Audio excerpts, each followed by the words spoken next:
Patna city के बजरंगपुरी स्थित एक निजी हॉल में आज राष्ट्रीय जनता दल ने वोट बचाओ संविधान बचाओ अभियान के तहत एक विशेष कार्यक्रम का आयोजन किया। इस मौके पर पूर्व बिहार विधानसभा अध्यक्ष उदय नारायण चौधरी मुख्य अतिथि के रूप में मौजूद रहे। कार्यक्रम में राजद पदाधिकारी और सैकड़ों कार्यकर्ता शामिल हुए। वहीं उदय नारायण चौधरी ने कहा कि वोट बचाओ संविधान बचाओ अब केवल बिहार का नहीं बल्कि देश का राष्ट्रीय मुद्दा बन चुका है।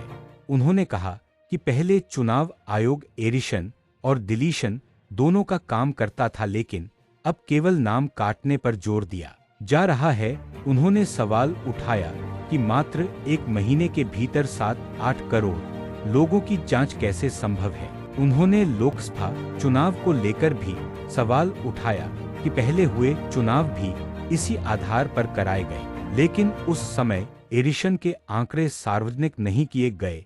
कार्यक्रम के दौरान चौधरी ने साफ कहा कि राजद ने चुनाव आयोग के अधिकार को चुनौती नहीं दी है, बल्कि गलत प्रक्रिया का विरोध किया है। उनका कहा कि यह अभियान इसलिए जरूरी है ताकि देश में लोकतंत्र और संविधान की रक्षा की जा सके। वोट बचाओ संविधान बचाओ देश का राष्ट्रीय मुद्दा हो चुका है। आज के तारीख में राष्ट्रीय मुद्दा है। जो 1 महीना बाद बिहार का चुनाव होना है और SIR 1 महीने के अंदर संभव नहीं है कि सघन ढंग से 7 करोड़ 8 करोड़ लोगों का जांच हो जाए। पहले चुनाव आयोग एडिशन और डिलीशन का काम करती थी, लेकिन आज का चुनाव आयोग केवल डिलीशन का काम कर रही है, एडिशन का नहीं।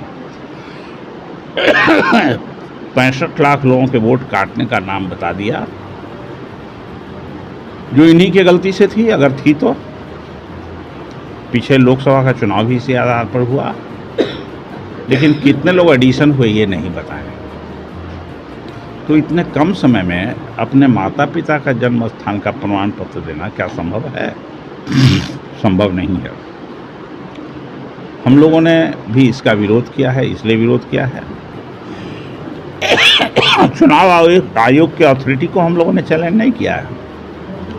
चुनाव आयोग के प्रक्रिया को हम लोगों ने चैलेंज किया है कि ये प्रक्रिया गलत है।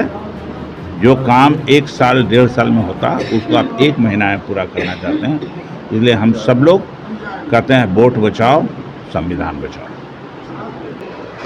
वोट बचाओ संविधान बचाओ लेकर आज महापरिचर्चा पटना साहिब विधानसभा के अंतर्गत बजरंगपुरी करण सम्राट में आयोजित किया गया, जिसमें माननीय विधानसभा पूर्व अध्यक्ष श्री उदय नारायण चौधरी और माननीय सांसद श्री सुधाकर सिंह जी उपस्थित थे और सभी ने एक स्वर से कहा कि ये जो अभी सरकार जो भारत निर्वाचन आयोग है वो अभी भाजपा निर्वाचन आयोग हो गया है।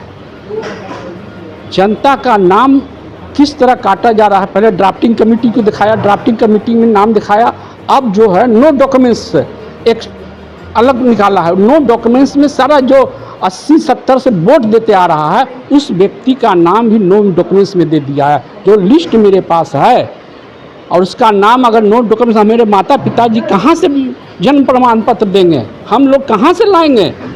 65 के जन्म है, 57 के जन्म है, हम लोग कहाँ से लाएंगे? बड़ा दुर्भाग्य है। ये बड़ी साजिश के तहत आम मतदाताओं को नाम कटने का इस षड्यंत्र भाजपा के इशारे पर निर्वाचन आयोग कर रहा है। हम लोग यहाँ उसका कड़ा विरोध करते हैं कि ऐसा जो षड्यंत्र रचा जा रहा है उसको हम लोग पर्दाफाश करेंगे। और हमारे सुधाकर जी ने बोले हैं कि ज़रूरत पड़ेगा तो हम लोग चुनाव का भी बहिष्कार करेंगे। एक सारा नेता तेजस्वी जी सभी एकमत हैं कि अगर हमारी बात नहीं मानी जाए, इसको नहीं रोका जाए, नाम आम मतदाता को काट दिया जाएगा तो हम लोग चुनाव का भी बहिष्कार करेंगे। प्रदीप मेहता, राष्ट्रीय जनता दल प्रदेश महासचिव। देखिए, बिहार की जनता के सामने बहुत बड़ा चुनौती है कि मतदाता कैसे अपना मत को बचाने का काम करे।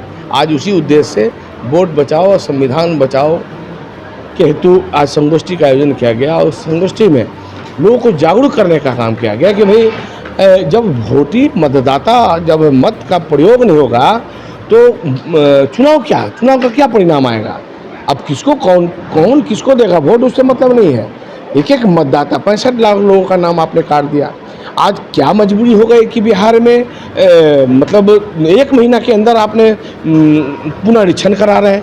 आप जाति जनगणना कराने में 1 साल लग रहा है और आप 1 महीना में आप निर्वाचन पुनरीक्षण करा ले रहे हैं। आप बताइए कि अब या तो पूरे देश में, पूरे भारत में आप चुनाव पुनरीक्षण कराइए, वोटर पुनरीक्षण कराइए। आप जो 2024 में जो चुनाव हुआ लोकसभा, उसे रद्द कीजिए, विड्रॉल सदन को डिसॉल्व करके पुनः फिर से चुनाव में लाइए। तो ये कहीं ना कहीं बिहार सरकार गरीबों के मतदाता को मत से अधिकार से वंचित रखना चाह रही है। इसी के लिए हम लोग आज संगोष्ठी का आयोजन किया गया।